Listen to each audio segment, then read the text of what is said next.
Hey everyone, Daniel from Spacedock here, and this is the first of several videos this month on Spacedock, written and voiced by Hoojiwana. You can find his channel linked in the description below. He makes some fantastic stuff, so please do go ahead and check it out when you're finished here. Hope you enjoy.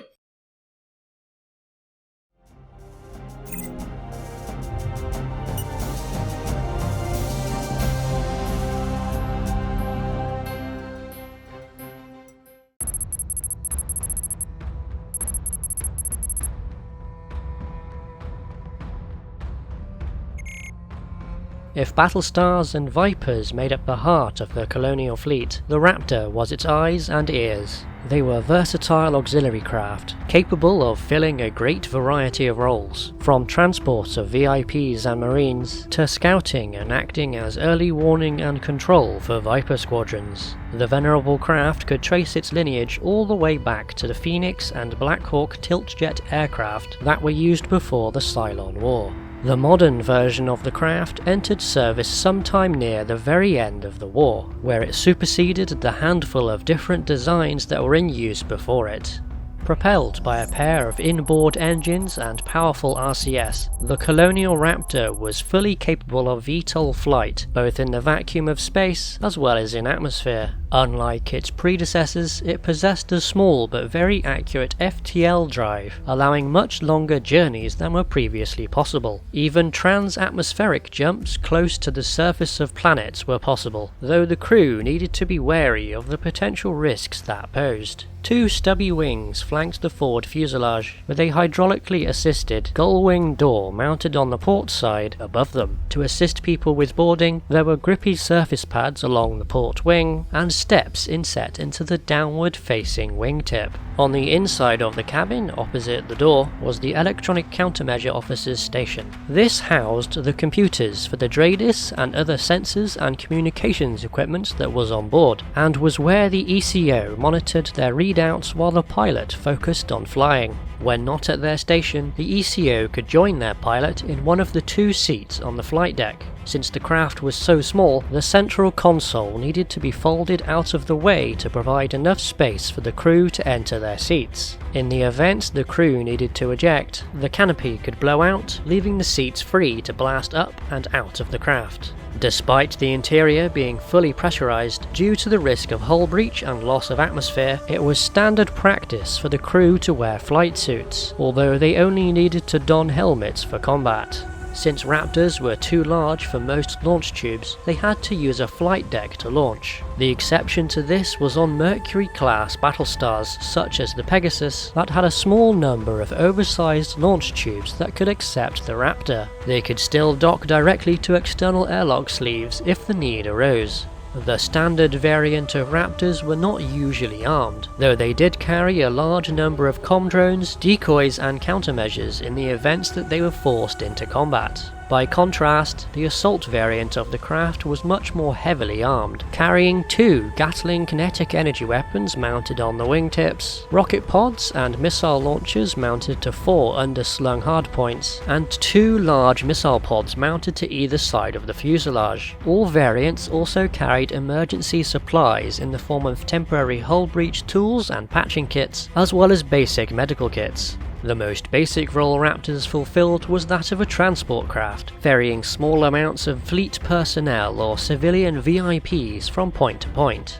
There was even a civilian version that was used to airlift patients to hospitals. After the Cylon nuclear attack, these craft were used to evacuate injured people away from cities to vessels preparing to flee the planet. This carrying capacity also allowed Raptors to be used for boarding actions. If unable to dock or land peacefully, the craft could attach itself to the outside of the target vessel and extend a special ventral docking sleeve. The Marines on board the craft could then cut through the outer hull in order to gain entry. Search and rescue was a key mission that the Raptor was almost uniquely suited for, and it could perform it on planetary surfaces or in the vacuum of space, where its normally pressurized cabin could be vented, enabling the crew to EVA to examine objects or retrieve stranded personnel. To assist with search and rescue, flying through dense debris fields, and for assessing damage, the craft had a large floodlight mounted on its nose. This could also be used as a signal light if there was line of sight but wireless communications weren't possible. One of the main missions that Raptors were assigned to was to use their superior DRADIS range to provide early warning and control for Cap, or while assigned to missions with a Viper squadron operating away from a Battlestar. Their sophisticated communications equipment allowed them to sort through hostile jamming and noise, but filtering out false signals was a time-consuming task. This equipment also meant that the Raptor could act as an electronic countermeasure and communications platform, jamming unwanted wireless signals and relaying encrypted messages with the help of its deployable communications drones. Since the craft had an FTL drive, they were also used to scout ahead of the fleet, provide passive observation of a known enemy position, or, most importantly, survey various astronomical bodies to search for vital supplies like water or Tilium ore.